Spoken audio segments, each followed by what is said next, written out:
Tzedekyahu cave. Tzedekyahu is one of the Jewish kings from the biblical stories, actually. And so they say it is Tzedekyahu cave. But in the actual fact, in Arabic they call it Magharet Suleiman, Solomon's cave. Suleiman, that means Solomon the Magnificent, of course. And this street is named also after Solomon the Magnificent, the one who built the walls of Jerusalem in the first half of the 16th century.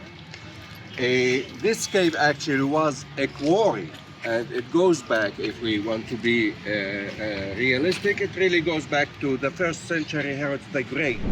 Herod the Great, he was one of the greatest builders in the time of the Romans and before Sayyidina al-Masih alayhi salam.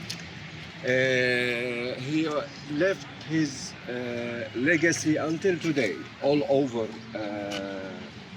Palestine, from Sebastia in the West Bank to Caesarea, that was the capital. It was called Palestina Prima, which means the capital of Palestine, or Palestine the First, and that was the first big open sea port on the Mediterranean. He also is responsible for building Jerusalem itself and the Wailing Wall that we're gonna see today. This is actually a very big cave.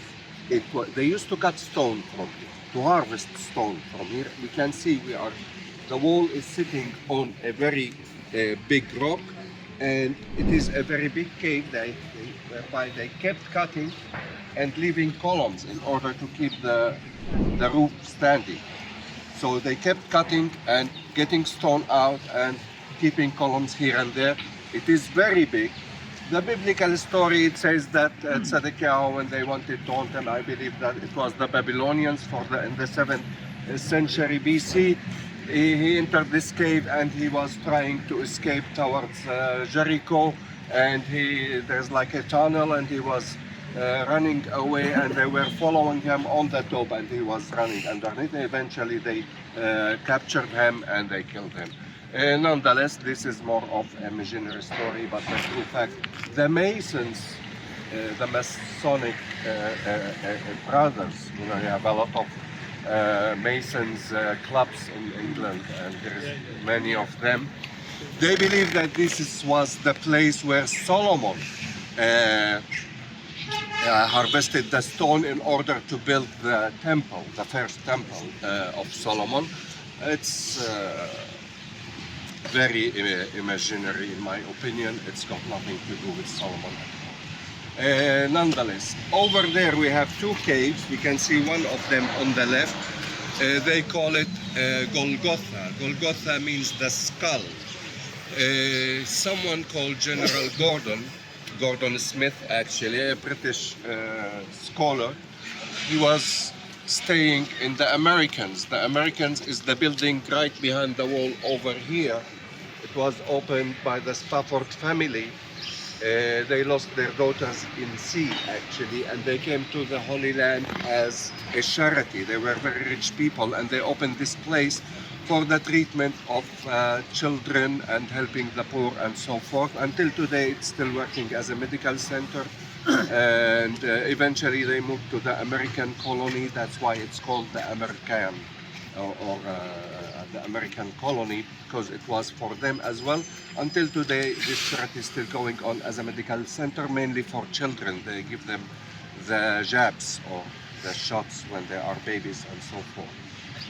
General Jordan saw that the two caves over there, and he imagined the skull with the opening for the eyes, and he kind of came to his mind that okay, the Romans used to do their crucifixion on the main road, which is Nablus Road. Over there you see that building with the arches.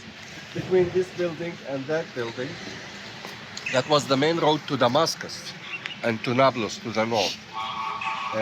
So he said, his theory was that this is the Golgotha they're talking about, and Jesus Christ must have been crucified on the main road, and he was buried next door, next to behind these buildings, we have what they call the garden tomb. In the garden tomb, we have a graveyard that actually goes back to the time of Jesus, first century to the first century and the first century BC. And he came out with the theory that Jesus must have been crucified on the main road and was buried over there, and that is the Golgotha they are talking about, rather than the Golgotha in the Church of the Holy Sepulchre or the Church of the Resurrection. And that theory was adopted by the Protestants. Knowing the Protestants, they want anything, we can say anything away from the church, you may say, or they want something that is contradicting the church's view or the church's theories and beliefs and traditions. So they do believe that this is the place, following General Gordon's theory, which was in the 19th century. And we are talking about that tradition goes back to the first half of the 4th century. And that's a big time gap between actually Isa alayhi salam and what happened and between the 19th century. Hence, we more believe that that is the true place actually, but the Protestants do believe in that. Okay? Okay. Just two quick things while we are here. This building, as you can see, it looks like a castle. This is the Schmidt College. It was built by the Germans at the turn of the century, 1900. Also on the top we can see the big building with a statue on it with 2 towers, also looking like a castle. This is a French, it's called Notre Dame, which means Our Lady. The statue is for the Virgin Mary. It used to be this and that. This one used to be a guest house for the German pilgrims, and that one was meant to be a guest house for the French pilgrims. Both were built in the 1900s. But now that one is a hotel and a hotel management school, and this one is one of the strongest or one of the best girls schools in Jerusalem. बिस्मिल्लाहिर्रहमानिर्रहीम। नाज़रीन, इस वक्त जो आप ये एक main gate देख रहे हैं, इसको दमस्कस गेट कहा जाता है। दमस्कस गेट या आप समझ लें बाबु दमिश्क। दमिश्क का जो एक शहर है उसको आजकल तो सीरिया कहा जाता है, शाम कहा जाता है, और उसका एक शहर है उसको। तो ये क्योंकि पूरे जो रास्ते हैं, ये जो पूरा जो मेन जो उस वक्त जो शहर था जिसको आप कहें तिजारती जो हब था, वो दमस्कस था। तो इसलिए, और सारे काफ़िले इसी दरवाजे से होकर अंदर दाखिल होते थे, इसलिए इसको दमस्कस गेट कहा जाता है, या दमिश्क बाबु दमिश्क कहा जाता है। इसको बाबुल आमूद भी कहा जाता है क्योंकि जो मेन शहर है उसकी जो फसीलें हैं, जो बड़े पिलर्स हैं, वो इसके दोनों जानिब हैं, इसलिए इसको बाबुल आमूद भी कहा जाता है। इसको मार्कर्स गेट भी कहा जाता है, और इसका एक नाम जो है वो बाबुल फतह भी कहा जाता है कि जितने भी पहले लश्कर दाखिल होते थे फातेह बनकर, वो इसी गेट से दाखिल होते थे।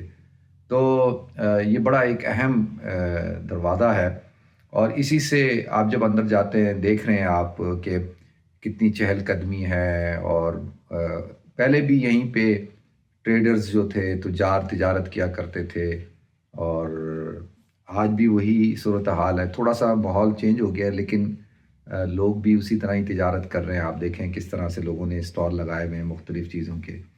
और ये रास्ता जो है एक मस्जिद अक्सा की तरफ जाता है, और एक रास्ता राइट साइड पे आप देख रहे हैं, ये जो क्रिश्चियन गेट है, Christian quarter, sorry. We are standing in front of Damascus Gate. It's called Damascus Gate. In Arabic they call it Bab al-Amud, Columns Gate. That's the very old name. They call it Nablus Gate, they call it Victory Gate, they call it Martyrs Gate, because many young men were shot over here in this very square on the bridge over there. The city gates, we have 7 city gates in the walls of Jerusalem. In the northern wall, where we are now, up there, after them trees over there, the last ones, you can see we have a new gate, and it leads directly to the Christian quarter. We have Damascus Gate in the middle.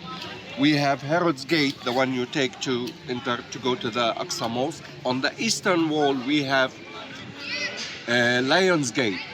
or the Tribes Gate. They call it Jericho Gate. They call it St. Anne's Gate. They call it St. Mary's Gate. They call it St. Stephen's Gate. So each gate has many names for it.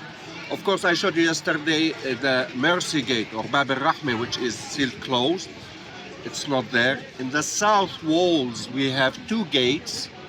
We have what they call Dun Gate or Morocco Gate. Up there, opposite the new gate, on the other side, in the south, we have what they call Bab al-Nabi Dahoud, or they call it Zion Gate.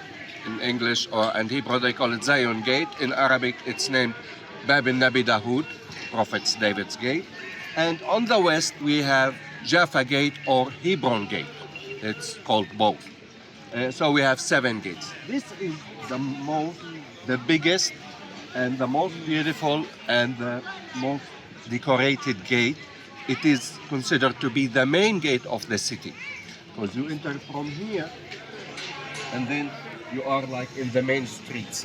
In the year 70, we mentioned yesterday, Jerusalem was totally destroyed by the Romans and razed to the ground.